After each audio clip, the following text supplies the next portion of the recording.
Hey, everybody, welcome to this episode of Anxiety. I'm so done with you. It's a podcast, it's a book, it's both. We are in season 5 now, episode 3. We're talking about prioritizing movement. In this episode, I'm going to tell you why I use the word movement instead of exercise. I'm going to share why movement is a win-win-win-win-win endeavor. I'm going to go over the benefits of movement and then give you a list of some movements that you can engage in that are really fun. I promise. Well, I think so anyway. And hopefully I will convince you. So this season is an extemporaneous podcast. So I am doing the video live, swiping the audio, putting it up to the podcast. So it's a little bit messier, but hopefully you're going to get everything that you want out of the episode. I'm going to try to be as concise as I can so you get what you need and you could go on to living your best, awesome life. All right. So we are really attached to the word exercise. We think about exercise, it feels like an obligation. Some of you might have a positive connotation to exercise. You know how good it makes you feel. You love doing it. You participate in a sport, you're with other people. You have a lot of good experiences with exercise. Other people have more of a negative connotation to exercise. Like they think it's something that they have to do, or they're lazy for not doing it. There's all kinds of things that we think about when we use that word, exercise. But movement is a whole other thing altogether, because movement is just a description of something that moves, right? And you are something that moves for sure. Your body moves in all different kinds of directions. And there's so many things that we could do for movement that will benefit us that maybe you haven't considered as exercise before, but I'm going to lump it in because movement is movement. Your body was made to move. And that's important. The most important thing to remember here is that your body was made to move. And so we need to incorporate movement. We're moving less because we have less chores that we need to survive in this world right now. We have so many modern conveniences that helps us do those things. And so we move less. In human history, a lot of our movement was taking care of the things that we needed to take care of to survive, to communicate, to travel, to look for food, to hunt. Whatever we had to do, we had to use movement to do it. Now we have so many modern conveniences that we don't need all that movement. And so we have to put movement into our day. We have to add it back in because our body is meant to move. And when it doesn't move, a lot of things happen. It shuts down, especially if we're sitting in kind of a hunched position. We're crushing all of our vital organs inside our abdomen if we're sitting in that kind of position. It doesn't feel very good for a long period of time to sit in that position, but we don't link that to the sitting. We think that there are other things going on.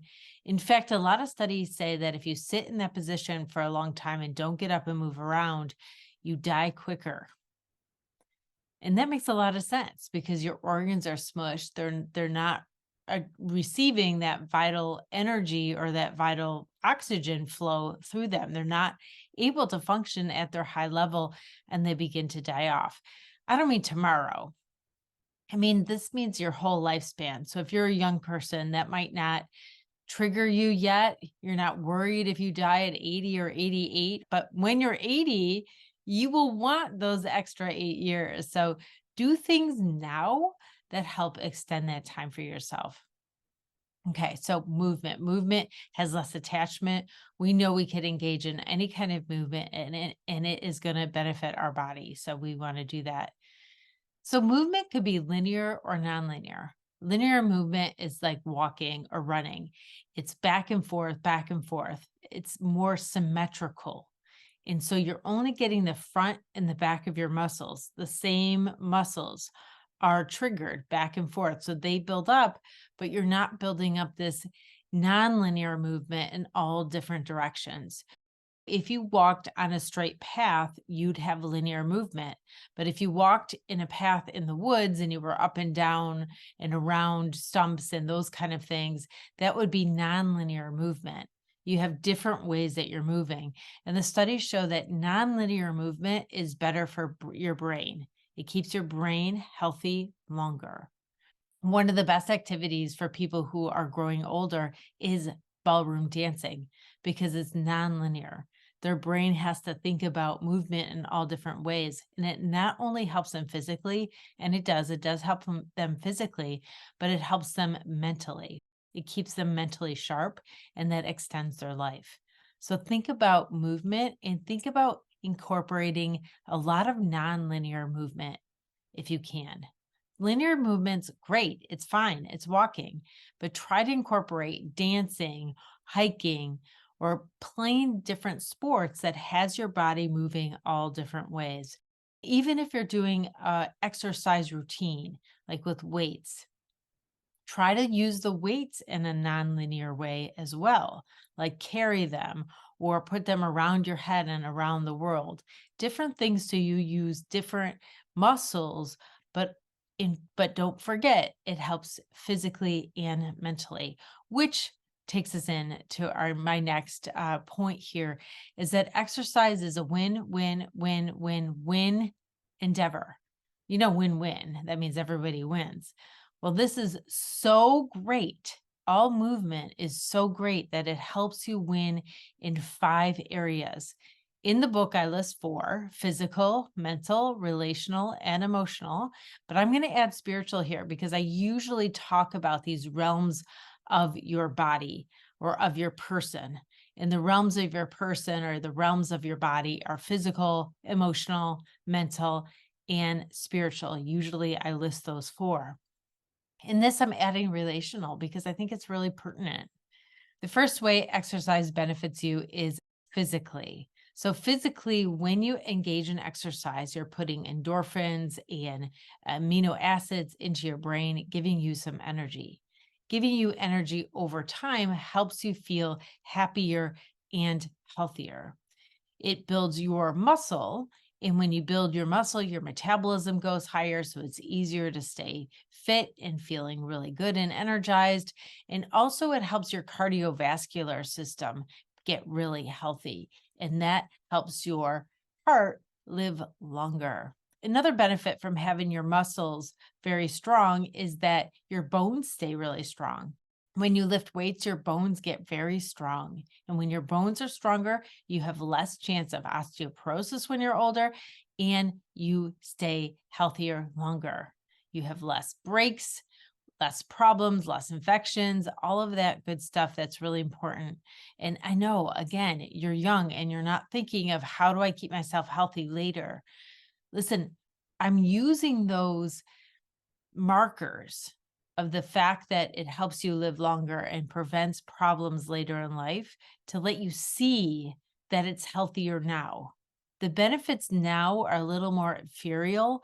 They're not tangible. You can't see them as much, but you probably can feel them because when you are stronger physically, it affects everything else. So let's talk about that mentally. Whenever you commit to some kind of movement practice and follow up on that commitment, you are getting stronger mentally. You're building that trust in yourself and you're building that confidence in yourself. Very important. Emotionally, it's going to decrease your anxiety and depression. There are a lot of different reasons for this. One, a lot of times when we're doing movement, we're with other people, which helps. That's the more relational realm, right? When we're with other people or playing on a team sport, we have communal goals or we have a connection with other people in that process. Like if we're dancing, we might be dancing with somebody else. And then spiritual. Spiritual's a little bit of everything because when we feel stronger physically, we feel like we could engage in a purpose in our life a little bit more. When we have confidence in ourselves, again, same thing. We could really feel connected and supported by the world around us, and that gives us a spiritual lift. When we feel well emotionally and not so scared, again, we feel more connected. And relationally, we feel connected to a higher power, perhaps, or to nature or to each other. And that gives us a boost spiritually. So it's win, win, win, win, win. 5 wins here: physical, mental, relational, emotional, and spiritual. So let's talk about a list of some possible movements. And I'm just shooting from the hip here. I don't have these listed at all. But did you ever shake? Did you ever shake? Every other mammal, after they've been triggered with their sympathetic nervous system, like they had a scare, maybe they were chased by a predator, every other animal does a shake after to release that adrenaline. And so now they started, it might be considered a yoga practice, but it's a little bit separate or aside from that. There's a shaking practice. And so they shake different parts of their body or to their whole body. And that really releases a lot of tension that we're holding inside there. So that's a really fun practice. You could probably look up some YouTube videos, and I'll put some in the blog post that goes along with this episode, link in the show notes. And you could do that. Also, laughing yoga is very, very popular, but it's also a way to get out emotions. So, dancing in a class, dancing by yourself at home, any kind of movement is excellent. Any kind of that nonlinear movement is excellent for your body. Lifting weights is very important for your bones and any cardiovascular exercise. So cardio exercise means that it's an aerobic exercise. So you're exercising just enough to raise your heart rate so that your heart and lungs could keep the oxygen going to your muscles. So if you're out of shape, this is, you start low, your endurance is a lot lower. And as you build up the endurance, your endurance is higher and you're able to sustain that higher heart rate longer. And your body needs to be less high, your body needs less high of a heart rate to maintain that exercise as you get in shape. And that's why it's good for the heart muscle. So those cardio exercises are very important to keep your heart muscle happy. And the strength training is really good for those bones. But all of that really keeps you feeling good and vitalized, like invigorated, happy, proud of yourself. And so it's really important to incorporate something into your day. I love walks. I know walks aren't strength training, nor are they cardio unless I'm going really quickly up a hill. And I try to do that as much as I can. So I have to do a little bit more work at getting some cardio and some weight training in. I stopped when I went to school, but I'm just on the edge of getting back to that. I started a new exercise routine today. So it's perfect that I'm recording this podcast today. So I'm with you. If you're trying to make a commitment to doing something different, it is so easy today because people have Fitbits or Apple Watches or something that keeps track of what they're doing. They're able to track in an app what kind of exercise they do, and keeping track of that helps you stay committed to it. So these things are very important. There are so many videos out there of exercises that you could do. And some are labeled that they're energy giving exercises. So it's just like lift yourself up on your toes and put your arms up and down. I'm going to link to that one in there because it's one of my favorites. It's a whole body exercise, but it's easy to do. It's like you just count that many task is done and you get it off your list, but you feel completely different. Adding movement, if you haven't been moving, start slow, but add movement to your day and see if it transforms your entire life, because I bet you it will. I do want to add here something about posture. This is such a huge problem. It goes along with us sitting or us looking at our phones all day and leaning forward. The whole generation of young people and also people my age and all ages are getting more and more hunched over because we're doing this. We're sitting a lot and we're looking down at our computers and our phones. You probably heard a lot of people talking about this. Again, there are so many TikToks to undo that hunch over. Different stretches that you could do for your body, if you did it each day, will help you stand up straighter. This will contribute to overall health and overall wellness. Your neck, your head will feel better. You'll feel more energized with everything that you do. When you're standing and walking, think about a string from the top back of your head pulling up. Most people in the US have their heads much more forward than they're supposed to be. And that puts a lot of weight on the neck muscle. That's why people get headaches so often. So you want to tuck your chin in and back and pull the back of your head up. And then you could have your head on the top of your spinal cord. So I want you to do that when you're standing and walking, but think about it when you're sitting.